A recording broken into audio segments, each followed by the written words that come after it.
नमस्कार दोस्तों, स्वागत है आपका वीकली शो में। और पिछला हफ्ता मार्केट के लिए अच्छा नहीं रहा क्योंकि उससे पिछले हफ्ते यानी लास्ट शुक्रवार को रिजल्ट्स आए थे और शनिवार को हम लोगों ने देखे और फिर मंडे ऑनवर्ड्स उस पर रिएक्शन हुआ और जोर से प्रॉफिट बुकिंग हुई। फिर कई सारी घटनाएं हुई, क्रूड ऑयल बहुत भाग गया, ट्रंप ने कई बयान दिए, लड़ाई झगड़ा होता रहा। पूरा हफ्ता मार्केट के लिए काफी खराब गुजरा। क्या ये मार्केट में एक नियर टर्म के लिए प्रॉब्लमेटिक सिचुएशन क्रिएट हो गई है? क्योंकि आप देखिए 2.2% निफ्टी गिरा, 500 भी क्लोज टू 2%। सेक्टोरली आप देखेंगे तो सारे नीचे हैं। प्राइवेट बैंक 4-4.5% गिरे हैं और रिजल्ट के बाद पिटाई हुई है। जबकि हम लोगों ने रिजल्ट के पैकिंग ऑर्डर में बताया था आपको कि सबसे खराब अगर देखेंगे तो एक्सिस बैंक का था, तो उसकी भी पिटाई हुई।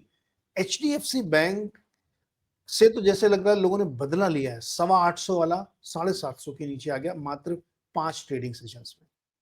तो ये वीकली नंबर्स हैं जो आपके सामने हैं। एफआईआई ने शुरू में थोड़ा नरम थे, एक आध दिन तो बाई भी किया, लेकिन आखिरी 2 दिन में उन्होंने काफी जोरदार तरीके से बिकवाली करी है।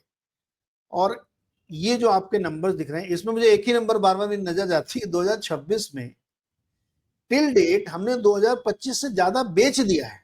3.5 लाख करोड़ की सेलिंग हो चुकी है और अभी 7वां महीना खत्म हो रहा है, यानी अभी 5 महीने और कार्यक्रम ये चलना है। और इस बार डीआईएस बहुत जोरदार तरीके से नहीं कर पा रहे हैं, अभी उनका फिगर 5 लाख ही तो पहुंचा है। ऐसे में 3 सवाल हमेशा की तरह मेरे मन में आ रहे हैं कि ये जो पूरी मार्केट में करेक्शन दिख रही है, क्या फिर बहुत ज्यादा अभी आगे पेन होना है या यहाँ पे थोड़ी रियायत मिलेगी क्योंकि एक बार फिर से उसी लेवल पे हम आ गए हैं। दूसरा ये है कि ब्रेंट क्रूड अगेन $100 पे है, तो क्या फिर से वही स्क्रिप्ट होगी, फिर से मार्केट के लिए प्रॉब्लम होगी और यही सबसे बड़ा विलेन होगा और भारत को कितना सीरियसली ये डेंट कर सकता है। और तीसरा क्वेश्चन है फार्मा सेक्टर पे। ट्रंप ने एक अनाउंसमेंट किया है कि वो 2 साल बाद 100% टैरिफ लगाएंगे जेनरिक में और उसके अगले साल 200% लगाएंगे जेनरिक। तो क्या फार्मा में इन्वेस्टर्स को फ्रेश इन्वेस्टमेंट रोक देना चाहिए? ये 3 सवालों का जवाब हमें लेना है सुनील सर के साथ। और सुनील सर से हम ये जानना चाहेंगे कि ये जो 3 क्वेश्चन सर बड़े खतरनाक टाइप के हमने चूज किए हैं, आप मुझे ये समझाइए कि क्या वाकई मार्केट की तस्वीर इतनी खराब हो गई है कि फर्दर पेन अभी है यहाँ पे? बिल्कुल। मैं यूँ क्यों कह रहा हूँ कि देखिए, मार्केट को अच्छी खबर की ज़रूरत है। पिछले हफ्ते बुरी खबर ही आई, राइट? अब बुरी खबर आने के बाद अच्छी खबर आएगी तो बदलाव क्या होगा? देखिए, 3 मार्केट के पार्टिसिपेंट हैं जो मार्केट को चलाते हैं, एफआईआई, डीआईआई और नॉन इंस्टीट्यूशनल डोमेस्टिक इन्वेस्टर्स। तो यहाँ पर आप देखेंगे तो इस टाइम फ्रेम में ये जो तेल का जो बाद में आपने लिखा है उसे क्वेश्चन, और उसके अलावा ट्रंप की जो टैरिफ की धमकी, तो एक्चुअली आप ये Trump slide 1, Trump point 2, Trump point 3, तीनों ट्रंप के नाम पे आप लिख सकते थे ये सवाल। यस। तो क्या है कि बात सिंपल है कि ट्रंप की जो चाल है, वो नहीं, अभी फार्मा का बाद में आते हैं ना।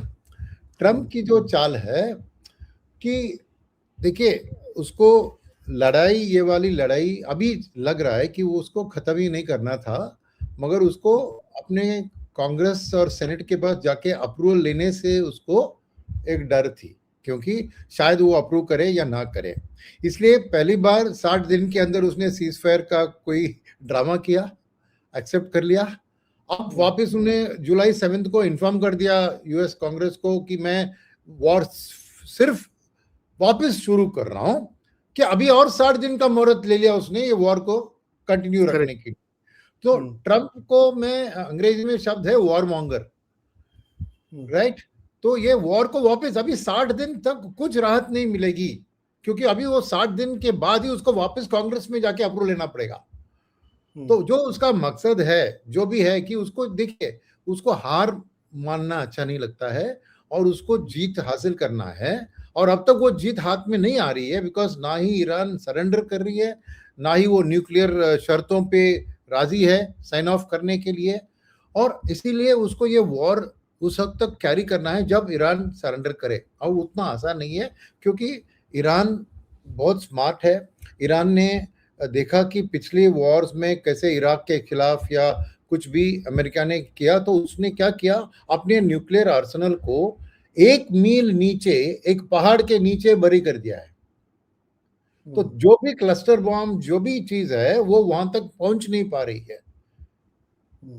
उनकी जो होती है एक munition bomb, mother of wall bomb सब सुना होगा इराक के टाइम में, जो जमीन के नीचे जाके फाड़ सकती है, वो इस बार उन्होंने वो सब प्रिपरेशन किया है। लगता है कि ईरान को पता था कि एक दिन अमेरिका हमारे साथ वॉर करेगी, और उसकी प्रिपरेशन में उसने भयंकर किया है। तो ये क्या ये 60 दिन में ये वॉर खत्म होगा, ये सवाल है जो सामने दिख रही है। और मुझे नहीं लगता है कि ईरानियन सरेंडर के सिवा इस वॉर का 60 डेज के अंदर अंत आना मुश्किल है। क्योंकि और 45 और 50 डेज के आसपास वापस कुछ बातचीत होंगी, कुछ और 30 दिन का टाइम ले लेंगे ट्रम्प बातचीत के लिए, और फिर एक नया 60 डे वॉर शुरू करेंगे, जब तक इनकी वो मकसद है वो पूरी नहीं होती है। वो नंबर 1 है। नंबर 2, जो डरने वाली चीज ये भी है कि वो इतना, वो मिड टर्म इलेक्शन के बारे में इतना अभी डर नहीं रहे हैं।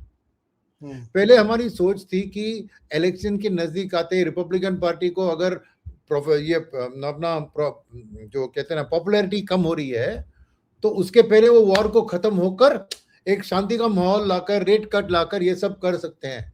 मगर अभी ऐसा नहीं लग रहा है, बिकॉज अगले 60 दिन में, देखिए आज तो जुलाई 7 है, अगस्त 7, सितंबर 7 तक 7 दिन है, तो उसके बाद वो नवंबर इलेक्शन के अंदर, अनलेस ईरान की स्थिति ऐसी हालत बन गई, तो बोलते हैं कि ठीक है भैया, हम सरेंडर करने के लिए तैयार है, जो भी आप शर्त रखो।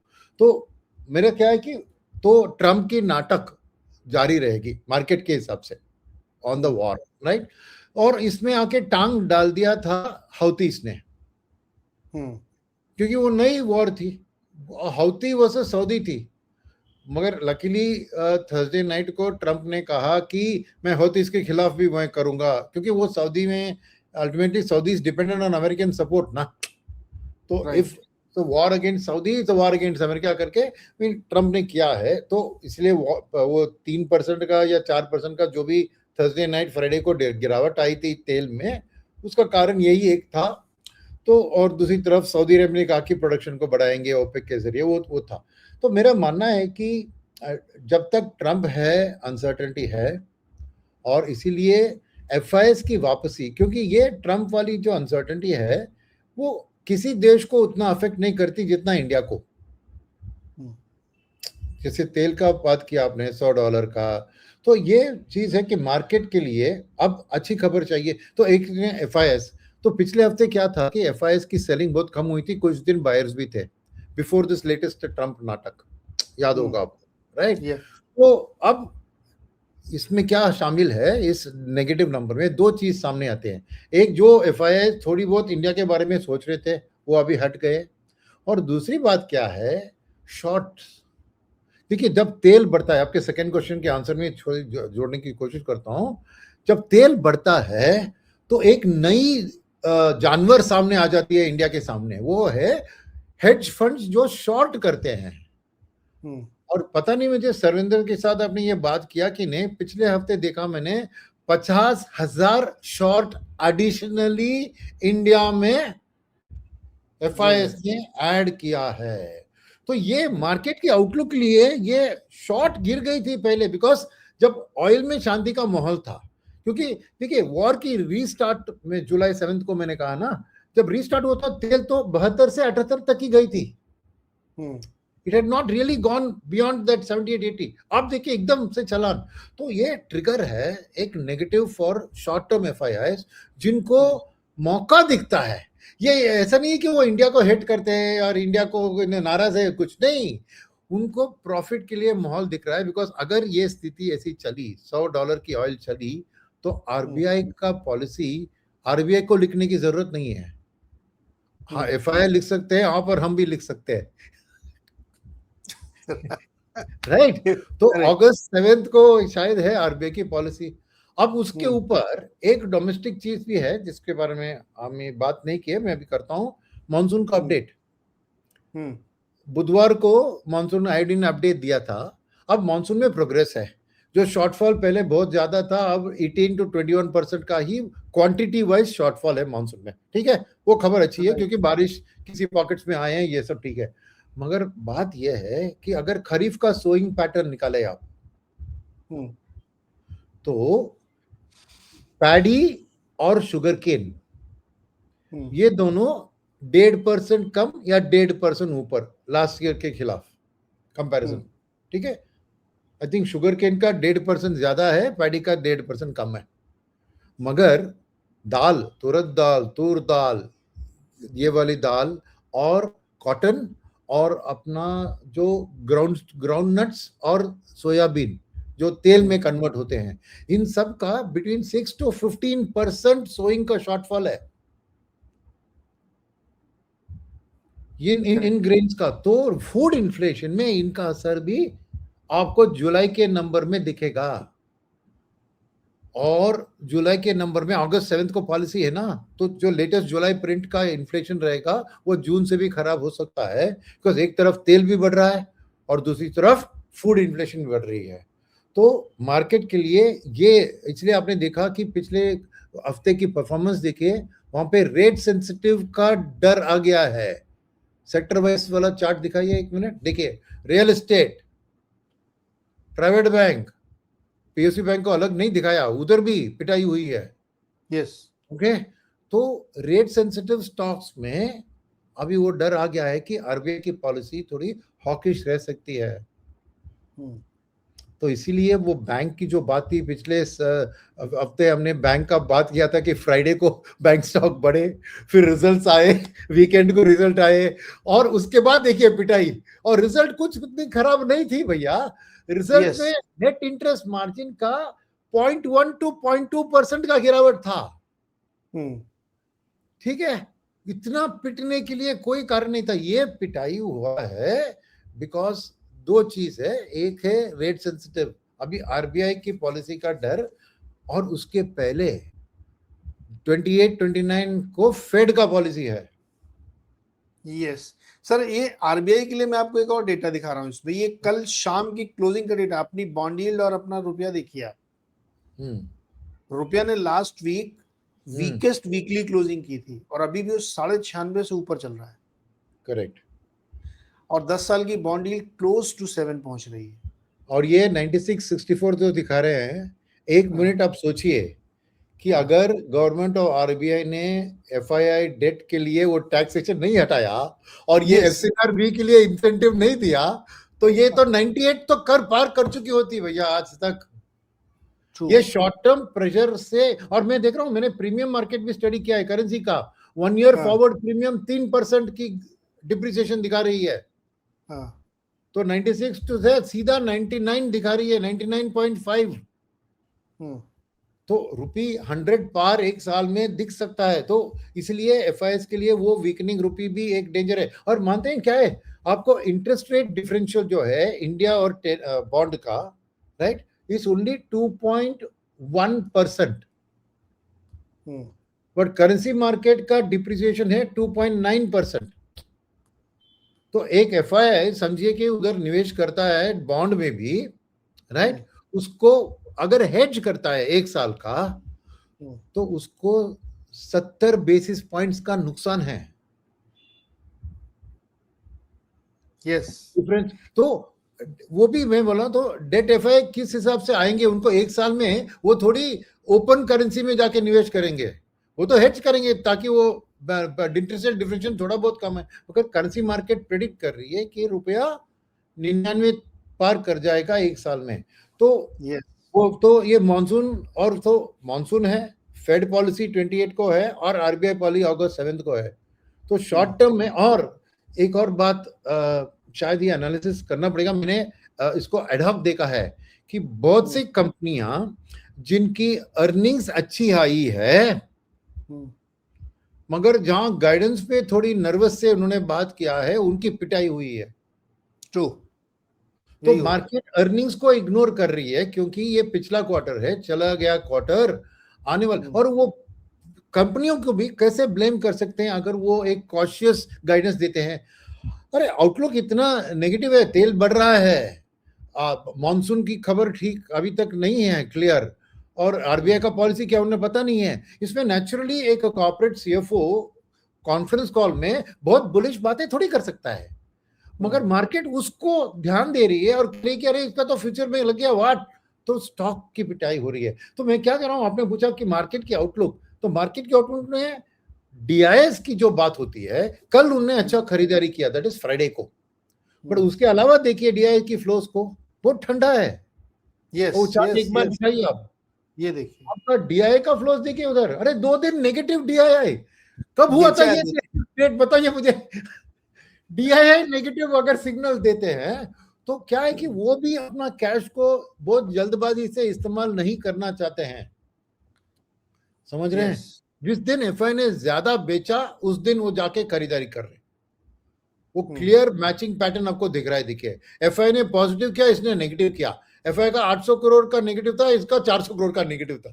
मगर जिस दिन एफआई ने थोड़ा स्टेप अप किया तो डीआई ने तब स्टेप इन किया। और ये याद है आपको, फ्राइडे का मार्केट को देखिए, 200 point gap down Nifty opening, फिर रिकवरी हुआ, एंड में it was only 30 basis points down, correct. तो डीएसबी क्या कर रहे हैं, मार्केट को गिरने दे रहे हैं, उसके बाद जाके खरीद रहे हैं, करेक्ट।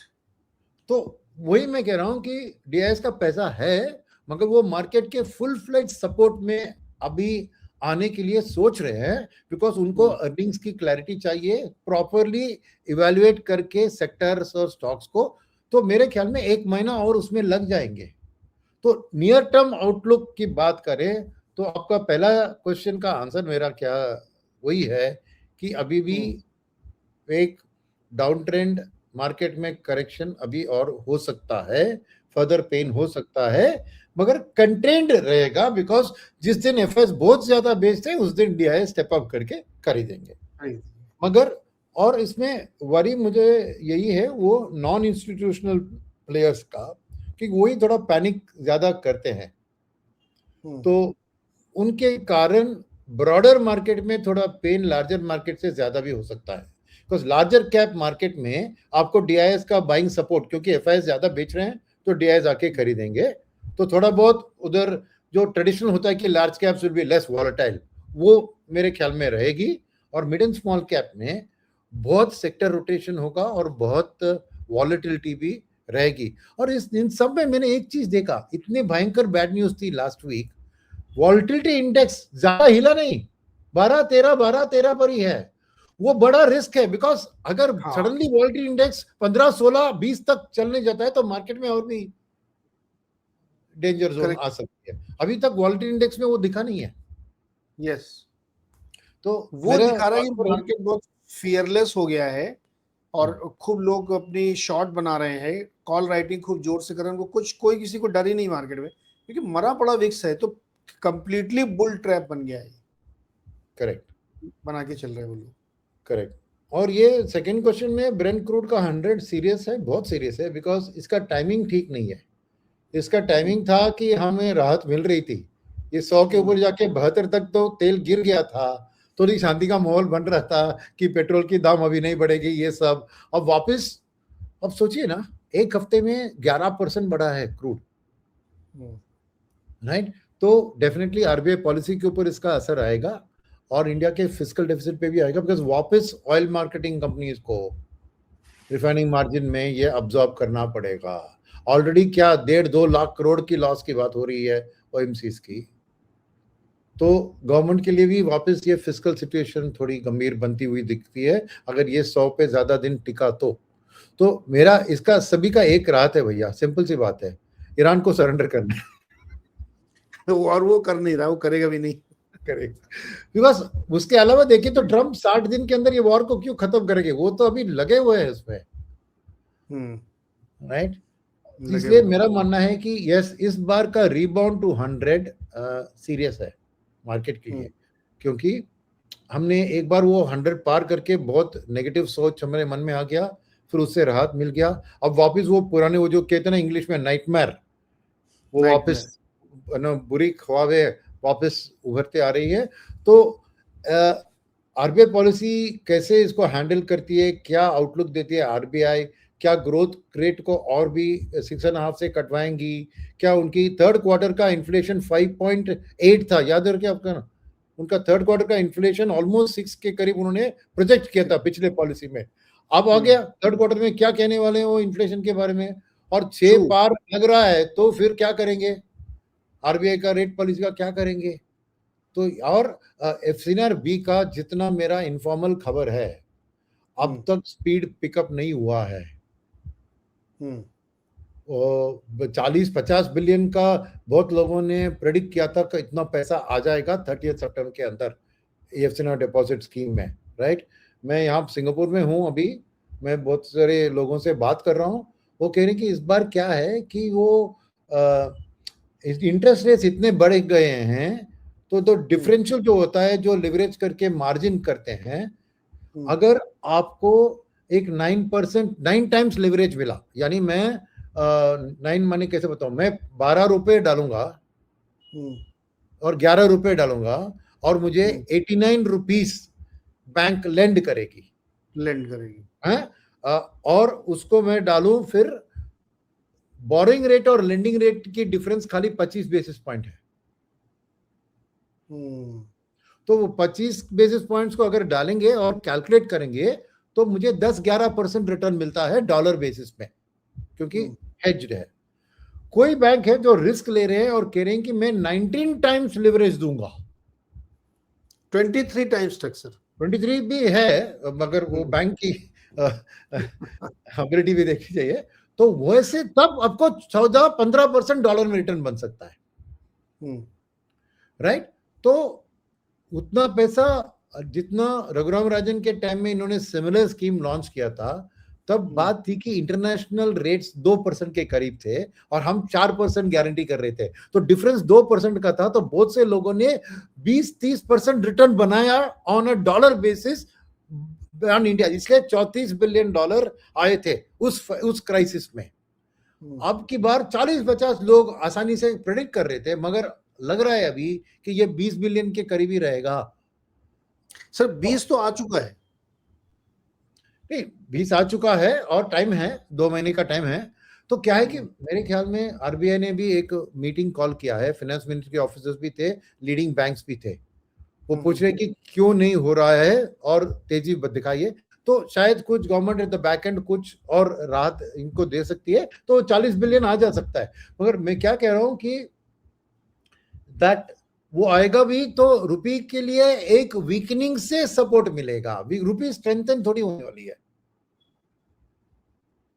सर मैंने कल जो है एक बात की आईएसबी के प्रोफेसर से, जो मेरे दोस्त हैं, मैं उनसे अक्सर शो करता रहता हूं उनके साथ, मैंने उसको कल पब्लिश भी किया है। अच्छा। उनका व्यू ये है कि आप जबरदस्ती रुपी को जो स्ट्रेंथन करने की एडमिनिस्ट्रेटिव कोशिश कर रहे हैं, ये बूमरैंग करेगा आपके ऊपर। और ये जो स्कीम पूरी आप लेके आ रहे हैं कि 50 बिलियन 100 बिलियन डॉलर हम ले आएंगे, ये लॉन्ग रन में आपको बहुत तकलीफ देने वाली, क्योंकि ये नेचुरल नहीं है। तो इनका व्यू ये था कि ये करेंसी हमारे लिए सरदर्द बन गई है, और इसको आपने जितने उपाय किए उसके बावजूद 96.5 पे, तो क्या फायदा हुआ आपका? करेक्ट, फायदा नहीं हुआ है अभी तक। तो डेफिनेटली ये एक एफआईएस के लिए डर है, बिकॉज उनको लग रहा है कि रुपी को आर्टिफिशियली स्ट्रेंथन किया गया है शॉर्ट टर्म में, और उसके बावजूद ये 97 के करीब है। तो ये सब खत्म होगी तो रुपए तो एग्जैक्टली और उसकी कॉस्ट ये आरबीआई बियर करेगा, ये तकलीफ की बात है इसमें। करेक्ट। तो इसीलिए मेरा मानना है कि इस बार का जो तेल का रिवाइवल है, वो आरबीआई की पूरी पॉलिसी इनिशिएटिव्स को नेगेट करेगी। आरबीआई ने जो भी पॉलिसी इनिशिएटिव लिया ना, आरबीआई और गवर्नमेंट ने, 3-4 थे ना उसमें, ईसीबी का आधा कवरेज, फिर वो एफआईएस के लिए भी, ये सबको नेगेट करके रुपी वही का वही है, कहीं नहीं गए, अभी लाइफ टाइम हाई के करीब आ गया है। राइट। तो डेफिनेटली इस बार ब्रेंट क्रूड अप्रोचिंग 100 सीरियस है, और होप ये है कि ब्रेंट ये जो फ्राइडे को 100 to 97 का जो रिट्रेसमेंट दिखाया है, वो सस्टेन होता है और 95, 92, 95 के लेवल पे सेटल हो गया, तो थोड़ी राहत मिलेगी। Okay, So but let us see Brent crude, ये देखो हम कोई भी क्रूड का सब प्रेडिक्शन करते हैं तो डेफिनेटली हम अपने फेस के ऊपर गिर जाएंगे। ये most I agree. Most risky है। याद है हम कुछ शोज पहले बात कर रहे थे कि 85 लेवल पार नहीं करेगा क्रूड, और ये वो फलाना जो भी कहते हैं, ठीक, क्रूड का मार्केट को प्रेडिक्ट करना बहुत बहुत मुश्किल है। यस। अब आते हैं आपकी थर्ड पॉइंट के ऊपर, फार्मा की बात। अब देखिए क्या है कि ट्रम्प ने एक तरफ ये वॉर विद ईरान को वापस चालू किया है, दूसरी तरफ उसकी टीम लगी हुई है कि कहाँ कहाँ भी टैरिफ लगा सकते हैं। अब पहले सेक्शन 124 था और सेक्शन 301 था, अब एक नया सेक्शन ढूंढ लिया उन्होंने, सेक्शन 338, जिसके ऊपर उन्होंने कनाडा के ऊपर टैरिफ लगा दिया। तो पूरी टीम इसी के ऊपर है कि कैसे हम एग्जिस्टिंग लॉज के अंदर टैरिफ को ला सकें, और ये पॉलिटिकली ट्रम्प के लिए बहुत इंपॉर्टेंट है, बिकॉज डोमेस्टिक ऑडियंस को ये एड्रेस करती है इन टर्म्स ऑफ दिस। अब ये वाली जो बात है जेनेरिक्स के ऊपर डालना, क्योंकि उन्होंने जो प्रोडक्ट के ऊपर भी डाला है फ्रॉम नेक्स्ट 1 ईयर के बाद 100% टैरिफ लगाया है, तो इंडियन कंपनियों में ज्यादा प्रोडक्ट वाली बात नहीं है, तो उसको इग्नोर करेंगे। तो ये जो टैरिफ की बात है ये खाली नेगोशिएटिंग टैक्टिक है। ओके, क्यों मैं बता रहा हूं कि आप प्रैक्टिकली सोचिए। मैंने देखा है, आपने जो एक और डेटा का स्लाइड होगा आपका in terms of the so 38% of India's pharma exports go to US, right? But Indian companies supplied 47% of generic prescription. ये वैल्यू की बात नहीं है, ये नंबर ऑफ प्रिस्क्रिप्शंस है। ओके, और 90% of prescriptions issued in the US are generic. Yes. So this is that 47% of 90%. तो क्या है कि इसमें देखिए जस्ट सिंपल सी बात है, अगर एक कंपनी को यूएस में मैन्युफैक्चर करना है तो 3 से 3.5 साल लग जाएंगे प्लांट लगाकर, एफडीए का अप्रूवल उस प्लांट को लेकर फिर मैन्युफैक्चरिंग शुरू करना, नंबर 1। नंबर 2, ऐसी करती है तो भी इंडिया और यूएस के लेबर का डिफरेंस है 40 to 60%, राइट? तो 100% टैरिफ की price increase for US customer, या 40 to 60% Paris in price increase for US customer. Price increase तो होना ही है, बिकॉज वो लेबर कॉस्ट कौन भुगतेगा। तीसरा है कि क्या यूएस में उतने पीएचडीज है, उतने फार्मा साइंटिस्ट है ये सब के लिए उधर पढ़ने के लिए? तो वापस H1B वीसा पे आपने कट कर दिया तो लेबर कहां से मिलेगा? Correct, right. चौथी बात है कि अल्टीमेटली ये कॉस्ट कौन बेयर करेगा? जेनेरिक प्रिस्क्रिप्शंस जाती है लोअर मिडिल क्लास और पुअर को, जहां जो आउटसाइड द इंश्योरेंस है वो बेयर करते हैं, और जो इंश्योरेंस है वो इंश्योरेंस कंपनी बेयर करती है, या फिर ओबामा केयर से गवर्नमेंट बेयर करती है, right.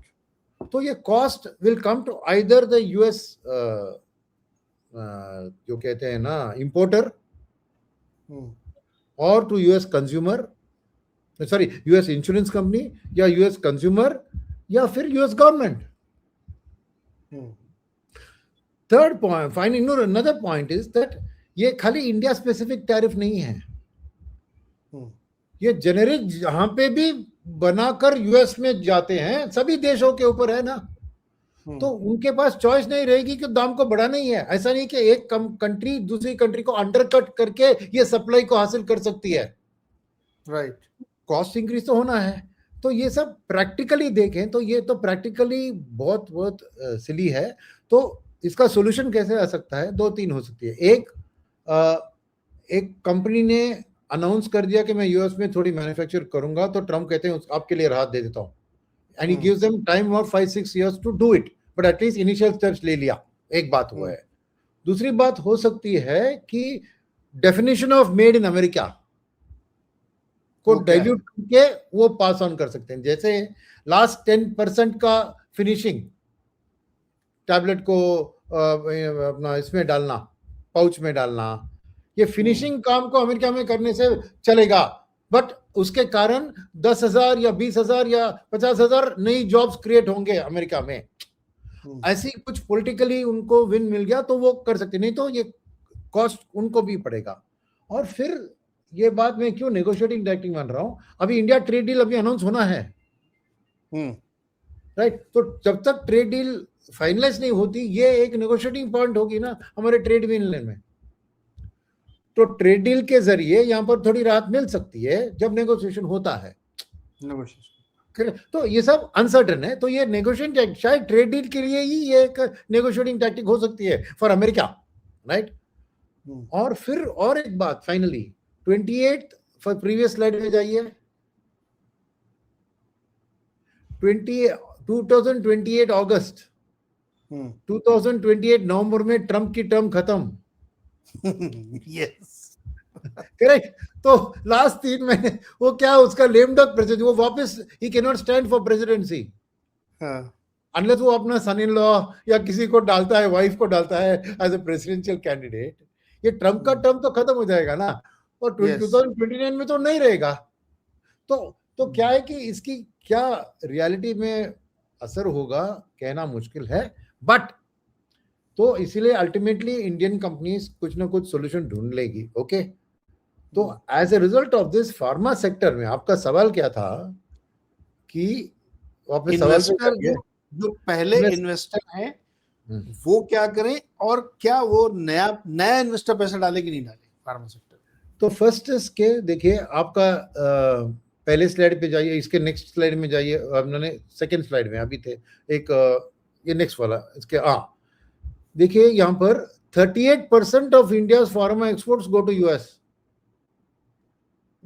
62% don't go to US.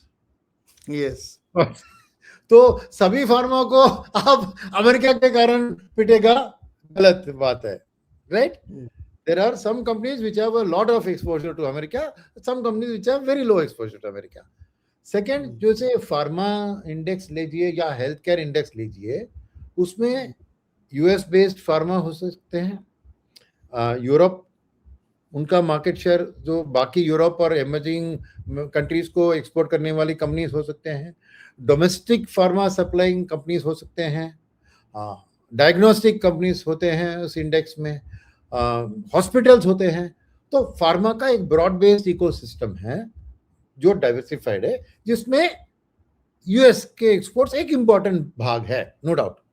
और शॉर्ट टर्म में इस नेगेटिव हवा जरूर फार्मा को अफेक्ट करेगी, बिकॉज फार्मा का इस साल रैली बहुत बढ़िया हुआ है, क्योंकि फार्मा ने ले लिया था आईटी का स्टांस फॉर फॉरेनर्स, क्योंकि एक्सपोर्ट ओरिएंटेड है तो डिप्रिसिएशन मेरे को हेज है, इंडियन करेंसी का डिप्रिसिएशन एफआई के लिए हेज बनता था। और फार्मा की जनरली बात हो रही थी कि प्रोडक्ट के ऊपर दबाव है, जेनरिक के ऊपर कोई दबाव नहीं, ये खबरें हैं। और कुछ इंडियन कंपनीज ने बहुत बड़ा एक्विजिशन अनाउंस किया, ये किया, तो एक पॉजिटिव माहौल बन गया था फार्मा में।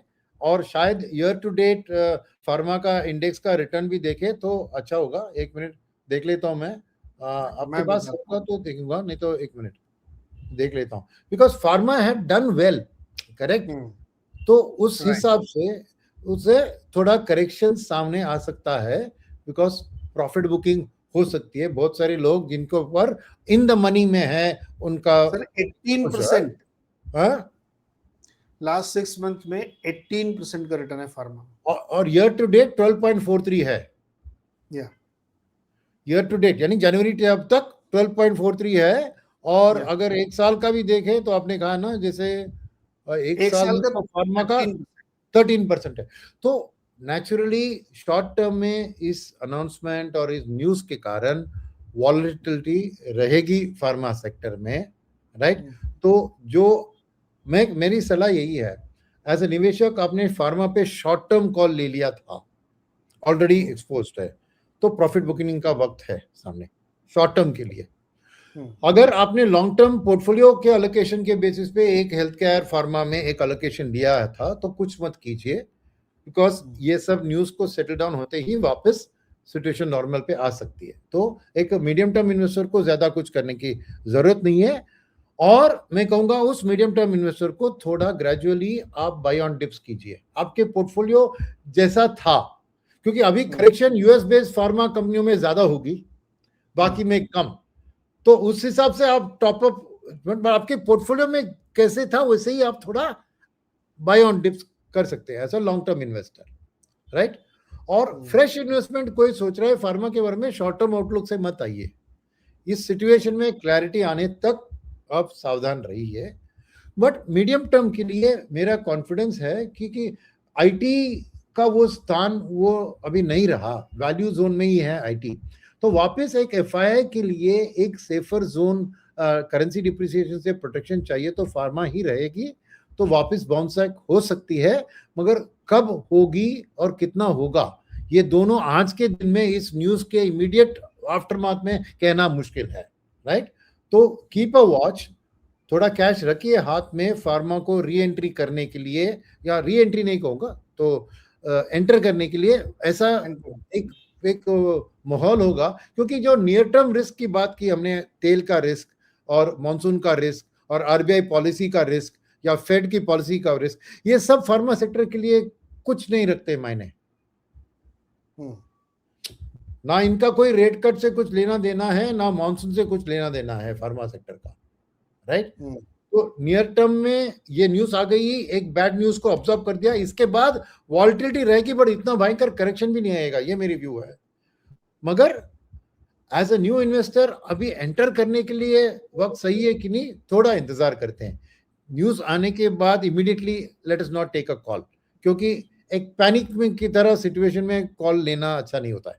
तो इसलिए मैं थोड़ा सावधान रहिए, but keep an I open for pharma कि ओवर द नेक्स्ट 3 मंथ्स देखिए कैसे बिहेव करता है, फर्दर क्या न्यूज आती है, इंडियन ट्रेड डील की न्यूज कैसे आती है, उसमें फार्मा के बारे में क्या बात करते हैं, इंडियन ट्रेड रिप्रेजेंटेटिव्स भी फार्मा के बारे में इसका काउंटर अभी तक उन्होंने बताया नहीं कुछ, right. I don't know whether anything has come. तो ये न्यूज अभी भी आएगी, मगर ज्यादातर जो न्यूज मार्केट के लिए नेगेटिव है वो फार्मा के लिए नेगेटिव नहीं है आज के दिन में। अगर देखें तो तेल और बाकी की जो भी हमने बात किया है, तो इसलिए मेरा मानना है कि it's a time to stay cautious but be watchful, and entry points आपको मिल सकते हैं अगले महीने 2 महीने में। Very true. और कल हमने देखा कि शुक्रवार को बहुत अच्छे से डिस्क्रिमिनेट भी किया मार्केट ने कि जो डोमेस्टिक फार्मा कंपनी थी वो बिल्कुल नहीं गिरी।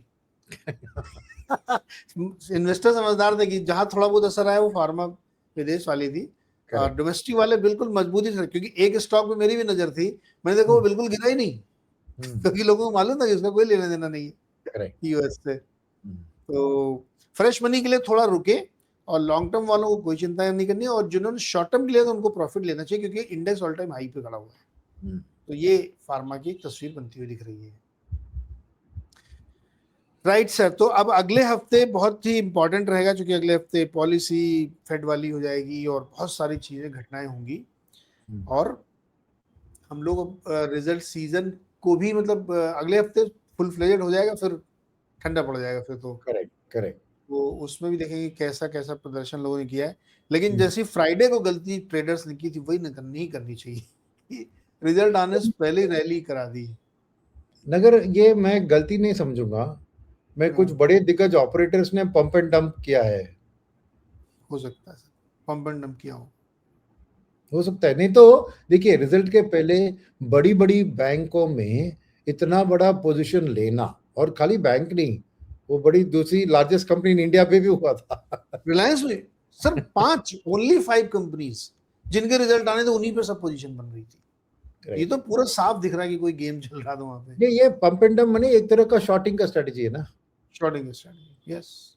तो किसी ने किया है, बड़े बड़े दिग्गज ने किया है, और अच्छा खासा प्रॉफिट भी बना उनको, क्योंकि उन्होंने एचडीएफसी बैंक सर 60-70 रुपए गिरा है 4 दिन में, 748 रुपए पे आ गया, जो 850 रुपए तक चला गया। तो इतने बुरे भी उसके रिजल्ट नहीं थे कि एकदम पिटाई कर डाली जोर। नहीं वही नहीं कह रहा ना, फ्राइडे को जो किया था इससे उम्मीद ये थी कि बहुत जबरदस्त रिजल्ट आने वाला है, और बहुत लोगों ने जाके खरीदा, क्योंकि उन्हें सोचा कि अरे कुछ इनसाइडर का इंफॉर्मेशन है, इनका रिजल्ट तगड़ा आने वाला है। ये बहुत रेयर है, मगर हाँ ऐसे पंप एंड डंप हम माइक्रो कैप स्टॉक्स में देखते हैं। लार्ज कंपनी में मैं इतना बड़ा, जो बहुत बड़ी प्लेयर्स होंगे ये जिन्होंने ये किया है, because to move HDFC bank stock तो कितना पैसा आपको लगाना पड़ेगा उसको मूव करने के लिए, इतना लिक्विड स्टॉक है वो। Yes, it's not easy. तो क्लियरली बहुत सारे रिटेल और ये निवेशक ने जाके उस दिन खरीदा है इन बैंकों को भी। इससे खबर पता नहीं मार्केट की ऑपरेटिंग कैसी थी, क्या खबर फैल गई थी कि अच्छी है आज खरीद लो करके, बहुत सारे इन्फ्लुएंसर्स ने क्या रिकमेंडेशन दिया था, खरीद लो बिफोर द रिजल्ट, खरीद लो, रिजल्ट के बाद आप पकड़ नहीं पाओगे, ऐसा कुछ उन्होंने ज्ञान देकर सर स्टोरी बनाने के लिए बहुत अच्छा माहौल था, बिजनेस अपडेट आए थे तो क्रेडिट ग्रोथ शानदार दिखाई गई, हाँ, तो नैरेटिव बिल्ड करने के लिए बेस भी मिल गया, देखा क्रेडिट ग्रोथ कितनी अच्छी है, बहुत धांसू रिजल्ट आएंगे, तो लोग मान लिया कि हाँ धांसू आएंगे। जब आप उनका सीडी रेशियो देखिए, कितना खराब सीडी रेशियो है पूरे बैंकिंग इंडस्ट्री का। नहीं, तो सीडी रेशियो एक सेकंड है, मैंने देखो रेशियो तो देखा, हमने डिस्कस भी किया था, FD to CASA, FD to CASA, correct, बहुत खराब हुआ था उनका रेशियो, सब एफडी की ओर बढ़ गया है, और लिटरली एक डिपॉजिट का क्या कहते हैं, मार्केट में एक लड़ाई हुई थी to get the biggest deposits, तो वही उसका नेट इंटरेस्ट मार्जिन पे उसका इफेक्ट ही दिखा। मगर ये बहुत अनयूजुअल है, और डेफिनेटली इसमें मेरे ख्याल में रेगुलेटर भी इसको थोड़ा स्टडी करने का एक चांसेस भी है कि कैसे क्यों हुआ, बट ऑब्वियसली ये well highly liquid stocks, large cap stocks है, तो you know it's not easy to for any operator to do, तो मत समझ के बाहर है कि कौन इतना कर सकता है, बट ये जनरली एक जैसे आपने कहा कि अरे आज खरीद लो, मौका नहीं मिलेगा करके एक खबर फैल के उस दिन जो हुआ था, बहुत सैड। ओके, तो देखते हैं नेक्स्ट वीक क्या होगा, क्योंकि काफी खबरों और काफी बड़ी बड़ी चीजों का आना चाहिए। सर इस शो का नाम, मेरा मन अभी ऐसे दिमाग में आया ख्याल, कि शो का नाम होना चाहिए मार्केट में रिस्क तो है, इश्क का पता नहीं। गुड आइडिया है ना, ये नाम रखते हैं इसका, कि रिस्क तो दिख रहे हैं बट पॉजिटिव क्या पता नहीं क्या है। Correct, yes yes yes, correct, thank you so much sir, हम लोग अगले हफ्ते फिर देखते हैं, तब तक और सारी खबरें आएंगी और क्रूड का पूरी चाल पर भी नजर रखेंगे। Thank you so much sir, next week फिर मिलते हैं।